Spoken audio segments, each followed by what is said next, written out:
Hello everyone, here we will see the notes of Song to Celia by Ben Jonson.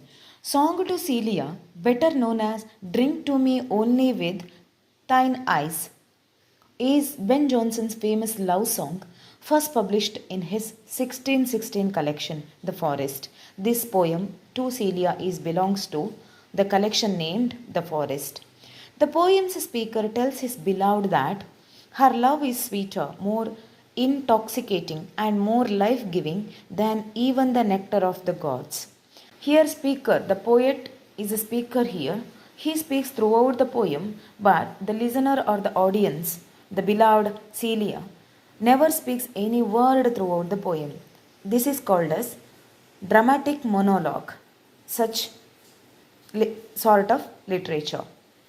We continue. The poem speaker tells his beloved that her love is sweeter, more intoxicating, and more life-giving than even the nectar of the gods. In front of the poet or the speaker, there is two options. You can get the love of your beloved, or you can get the nectar of the god, which is equal to heaven. But he rejects the nectar of the god and he chooses only the love of his beloved. It shows the deepness or the importance of love in his life. Through its rich image of wine and roses, the poem suggests that love is most powerful and delicious thing in all of heaven and earth. He uses here symbols like a rose and a wine. He says love is more powerful and delicious thing in throughout the heaven and earth. Summary: if you had only tossed me with the glance, I had swear loyalty to you. Here poet says, if you show your real love to me, sure, I swear I will also return those love to you. I will also keep faith in love. Our love is both physical and spiritual. It is having its own divinity. He says here, love is eternal. With my own eyes in return, and if you dropped a kiss into my empty cup, I had never bothered to fill up with wine. If you give a kiss to the cup in front of what kept in front of them, I never drink wine hereafter, because here poet says love is more delicious and sweeter than wine. A thirst like love that comes from the soul can only be quenched with a truly sacred drink. He says the love which is come from inner or the spiritual or the soul, very tasty, or it can be quenched all the thirsty. But the drink which is kept physically like a wine, it cannot quench the thirst of inner. But even if the king of the gods himself offered me some of his sweet wine, I had still prefer your kiss. He says here, if God prefer me some of the precious wines as a gift, I never take those. I go with only your love.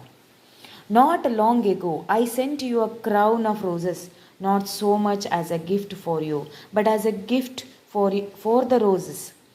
He says, I sent one crown which is made up of full of red and fragrance roses. That is not a gift for you, it's an actual gift for those roses which chose you. I imagine that in your blissful company they might never wilt and fade. He says, along with your company, they cannot diminishes or fade. It stays evergreen always. All you did was breathe gentle on his flower crown and send it back to me.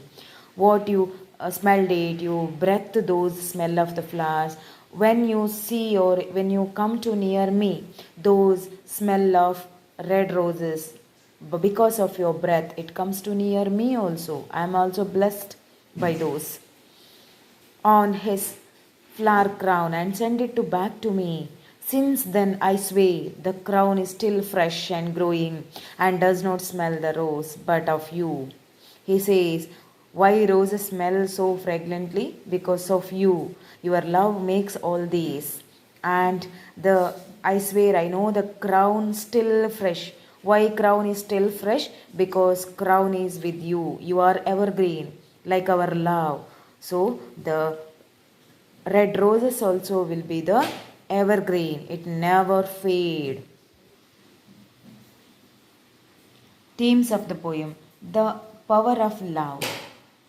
The besotted speaker of Song to Celia is drunk on love. A simple glance from his beloved Celia is more delicious than even the wine of the gods. He says, the love is better than the wine which is given by God, and the scent of her breath makes him feel as if he might be able to cheat death itself.